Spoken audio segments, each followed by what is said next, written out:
আরে বেঞ্চ সাহেবের কত সুন্দর কোমরটা ভাঙা গেল, আর তোর এই জায়গায় দাঁড়ায় আছো, একটু যা ধরে হেল্প করবি না? আপনি আমার বান্ধবীকে ইচ্ছা করে ফেলে দিয়ে এখন মজা নিচ্ছেন? চুপ করতো। এই ছেলেকে আমি দেখে নিব। আরো দেখবেন?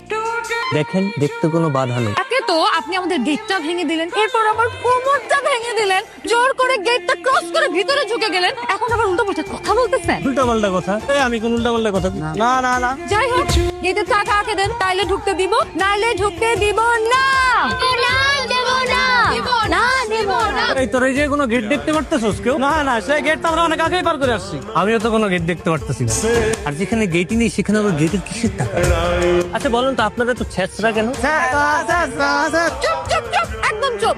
এত কিছু জানি না, এত কিছু জানতেও চাই না। আমাদেরকে আগে 1 লাখ টাকা দিবেন, তারপরে এখানে ঢুকবেন, নাহলে আমরা ঢুকতে দিব না, দিব না, দিব না, দিব না। এমনি বলতেছি মেয়েটা কোমর বিয়ে পুরো আমরাই ফেসে যাবো সবই। 1 লাখ টাকা একটারও চেহারার সাথে যায়? বরং তাদের যেটা দরকার সেটা আমি আগে থেকে নিয়ে আসছি একদম। 1 টাকা? কি আবার বেঞ্চ সাহেব, হাতে সর্বদার মিষ্টি, কিন্তু ভাল লাগছে না তো আপনার এই দৃষ্টি। আরে বাহ, কি আবাদ, কি আবাদ, কি আবাদ। বাহ বেআই, কি বাজে কবিতা, জঘন্য। অপমান অপমান, ঠিক আছে, ব্যাপার না, এসব ছোটখাটো অপমান আমরাও গায়ে মাখাই না। বলেন কি মতলবে আসছেন এখানে? আপনারা না হয় ছ্যাঁচড়া, এর জন্য আপনারা ছ্যাঁচড়ামি করছেন, কিন্তু আমরা তো আর ছ্যাঁচড়া না যে আমরা ছ্যাঁচড়ামি করবো, তাই না?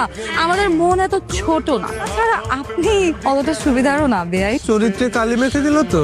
ভাবতে দে, বেইন সাহেব কালি মাখবে, আবার বেইন সাহেবই ধুয়ে দিবে, সমস্যা কি? 10টা না 5টা না, আমার একটা মাত্র বেআই সাপ। ধুয়ে দিতে হলে ধুয়ে দিলাম, কোনো সমস্যা নাই তো। আপনাদের জন্য শরবত নিয়ে আসি বেআই, এই যে আপনার, আর দুলা ভাই এটা আপনার। এই, তোর তো এখন খাওয়া যাবে না, আগে আমি টেস্ট করে দেখবো। আর ওনারা যেই ধরনের মানুষ, তুই আগে খা। ও মাই গড, এই যেন শরবত নয়, অমৃত। আমরা কিন্তু অতটাও খারাপ না, আমাদের মধ্যে এত প্যাচ গোজ নেই। আরে চোখ জ্বালাপোড়া করতেছে, কেউ কে আসেন, একটু পানি দিবেন, একটু হাত মুখ ধুবো, চোখ দিয়ে। কি সাথে চিৎকার করতেছেন কেন? হ্যাঁ, আপনারা ঢং করতে হবে না, থাক। তখন ভালো মানুষের বেশ ধরে গেছেন মিষ্টি আর শরবত খাওয়াইতে, আমার তখনই সন্দেহ হয়েছিল যে সরিষার ভিতরে ভূত আছে। আমি আবার কি করলাম বেআই?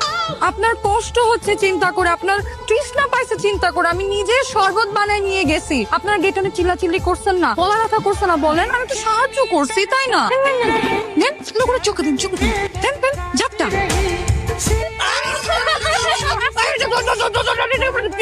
আমার তো পানি বেশি চলতেছে। আপনি পানির মধ্যে কি মিলে দিচ্ছেন আমার সহ্য করে বলেন?